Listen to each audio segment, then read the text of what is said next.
មុនដាំសួរទីផ្សារមុនដាំសួរទីផ្សារទីផ្សារគឺសំខាន់ហើយតែអ្វីដែលសំខាន់ជាងទីផ្សារនោះគឺបច្ចេកទេសនៅក្នុងការដាំដុះបើយើងដាំទៅអត់សូវទទួលបានទិន្នផលខ្ពស់ផងទោះបីជាតម្លៃទីផ្សារខ្ពស់ក៏យើងនៅតែលក់ខាតដែរបងប្អូនឥឡូវនេះខ្ញុំនាំបងប្អូនមកមើលចំការរបស់បងប្រុសសុភ័ក្រគឺដីគាត់ចំនួនតែ2ហិកតាទេក៏ប៉ុន្តែគាត់ប្រមូលផលបានរហូតទៅដល់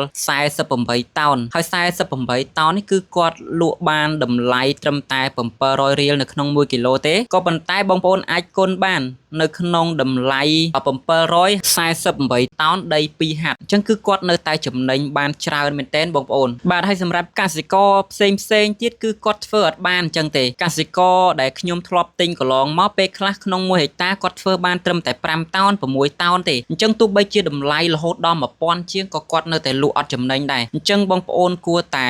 មុនដាំបងប្អូនត្រូវតែសិក្សាពីបច្ចេកទេសខ្លះឬក៏បងប្អូនសាកសួរនាំអ្នកដែលធ្លាប់ដាំកន្លងមកឬក៏បងប្អូនអាចមកសួរខ្ញុំបានដោយសារតែខ្ញុំគឺមានបទពិសោធន៍នៅលើការដាំដុះនៅដំណាំដំឡូងជ្វានេះច្រើនឆ្នាំមកហើយផងដែរហើយក៏ទទួលទិញជារៀងរាល់ថ្ងៃដល់ពេលអញ្ចឹងទៅគឺខ្ញុំជួបកសិករច្រើនដែលកសិករដែលពួកគាត់ដែលដាំខ្លាំងដែលគាត់ដាំបានផលច្រើនមើមច្រើនហ្នឹងពេលដែលឈ្មួញសួរដូចជាពួកខ្ញុំចុះទៅទិញគាត់ខ្ញុំសួរគាត់គឺគាត់អត់កុហកខ្ញុំទេគឺគាត់ប្រើប្រាស់បច្ចេកទេសបែបណាគឺគាត់តែងតែប្រាប់ខ្ញុំអញ្ចឹងខ្ញុំបានបទពិសោធន៍ពីបងប្អូនកសិករជាច្រើនសម្រាប់ទទួលយកសម្រាប់ជាចំណេះដឹងខ្លះចែករំលែកទៅដល់បងប្អូនកសិករដែលដតីដែលទៅតែដាំហ្នឹងអញ្ចឹងបើសិនជាបងប្អូនអត់សូវចេះបច្ចេកទេសទាំងអស់ហ្នឹងទេបងប្អូនអាចសួរខ្ញុំបានឬបងប្អូនអាច comment នៅខាងក្រោមសម្រាប់ខ្ញុំធ្វើវីដេអូបញ្ជាក់ជូនឬក៏បងប្អូនឆាតមកសួរខ្ញុំផ្ទាល់បានឬក៏ call តាមលេខទូរស័ព្ទរបស់ខ្ញុំមកក៏បានដែរគឺខ្ញុំអត់លាក់បងប្អូនទេគឺខ្ញុំតែងតែ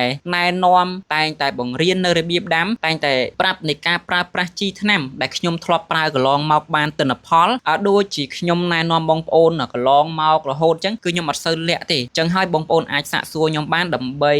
ដាំទៅទទួលបានផលខ្ពស់ហើយខ្ញុំជាអ្នកទិញអញ្ចឹងក៏ខ្ញុំចង់ឲ្យបងប្អូនដាំទទួលបានផលច្រើននៅពេលដែលបងប្អូនដាំបានផលច្រើនទោះបីជាតម្លៃនឹងវារៀងទាបបន្តិចមែនក៏ប៉ុន្តែបងប្អូននៅតែចំណេញហើយពេលដែលបងប្អូនចំណេញគឺខ្ញុំក៏ចំណេញតាមនឹងដែរដោយសារអីដោយសារតែបងប្អូននៅតែបន្តដាំជារៀងរាល់ថ្ងៃអញ្ចឹងទៅព្រោះតែបានចំណេញបានចំណូលមកផ្គត់ផ្គង់គ្រួសារអញ្ចឹងហើយគឺបងប្អូននៅតែដាំតទៀតក៏ប៉ុន្តែបើសិនជាបងប្អូនដាំខាតខ្ញុំក៏ខាតដែរព្រោះខាតអីខាតអតិថិជនល្អដែលពួកគាត់ដាំទៅគឺគាត់ខាតអញ្ចឹងទៅគឺគាត់ឈប់ដាំអញ្ចឹងទៅខ្ញុំអត់មានដលងទិញទេអញ្ចឹងគឺខ្ញុំមានចំណេះដឹងប៉ុណ្ណាខ្ញុំដឹងប៉ុណ្ណាគឺខ្ញុំនឹងចែករំលែកជូនដល់បងប្អូនសម្រាប់បងប្អូនដែលឆាតសួរ comment សួរឬក៏ទេសួរខ្ញុំអញ្ចឹងយើងចែករំលែកគ្នាទៅវិញទៅមកទៅគឺអត់មានអីខាតទេគឺចំណេញទាំងអស់គ្នាទេហើយបើមុននឹងដាំគឺខ្ញុំបញ្ជាក់គ្រប់វីដេអូអញ្ចឹងគឺបងប្អូនកុំដាំតាមគ្នាដាំដោយស្វែងយល់ដាំដោយការសួរអំពីឈ្មួញសួរព័ត៌មានពួកគាត់ទៅពួកគាត់ប្រាប់ឯងដូចជាអ្នកទិញអញ្ចឹងមិនថាខ្ញុំមិនថាគេទេបើសិនជាបងប្អូនខលសួរមកមុនមកគឺត្រៀមសម្រាប់ថ្ងៃដែលបងប្អូនគាស់នឹងតែម្ដងដល់ថ្ងៃគឺខ្ញុំនឹងទៅយករបស់បងប្អូនហ្មងដូចខ្ញុំផ្ទាល់អញ្ចឹងបើសិនជាបងប្អូនដាំលក្ខណៈកុងត្រាជាមួយខ្ញុំក៏បានដាំលក្ខណៈថាបងខ្ញុំដាំឲ្យបងអញ្ចឹងទៅក៏ខ្ញុំនឹងទទួលយកដែរថាខ្ញុំកត់ថ្ងៃកត់ទីទុកទៅថាបងដាំប៉ុន្មានហាត់អញ្ចឹងទៅ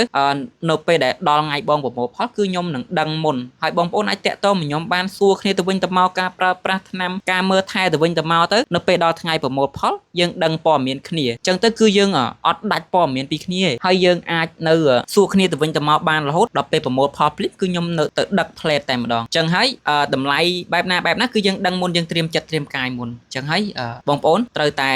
ខំប្រឹងធ្វើឲ្យបានច្រើនទាំងអស់គ្នាអញ្ចឹងវីដេអូខ្ញុំមានតែប៉ុណ្្នឹងទេអរគុណច្រើនជម្រាបលា